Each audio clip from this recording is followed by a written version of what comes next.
దొండకాయలండి కాక్సీనియా. ఇవి ఎప్పుడు కూడా మన టెర్రస్ గార్డెన్లో ఉంటే చాలా మంచిదండి. ఇంతకుముందు ఈ పాదులు పెట్టేటప్పుడు మీకు చూపించాను. ఇవి పెద్దవయ్యాయండి. ఒక 2 months అయింది నేను చూపించి. మంచి దొండకాయలు వచ్చాయండి. ఒక 1/2 కిలో పైగా వచ్చాయన్నమాట. దీనికి ఏంటంటే మనం కుండీలోనే పాదులు కట్టుకోవచ్చండి. చిన్న చిన్న కర్రలు పెట్టేసి ఇలా తాడు పెట్టి కట్టుకుంటే కనుక మనకి పెద్దగా పాదు కట్టాలి, అది పైకి ఎక్కించాలి అలా ఏమి ఉండదు. ఇట్లా దీనికే చుట్టుకుపోయి బాగా వస్తాయి. కాకపోతే ఇవి లోపల దాంకుని ఉంటాయండి. దానివల్ల ఏంటంటే మనకి కనపడవు. వెతుక్కుని కోసి వాళ్ళు 1/2 కిలో పైగా వచ్చాయన్నమాట.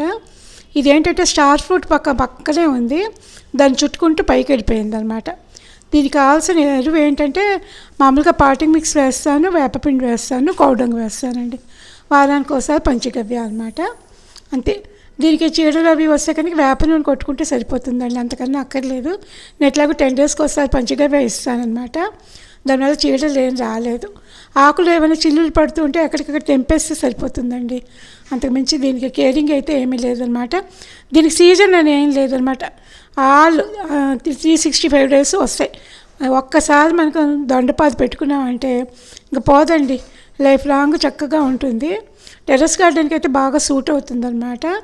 మన ఇంట్లోనే వస్తే కనుక బాగుంటాయి కదండి, ఇట్లాగా హెల్తీగాను ఆర్గానిక్గాను.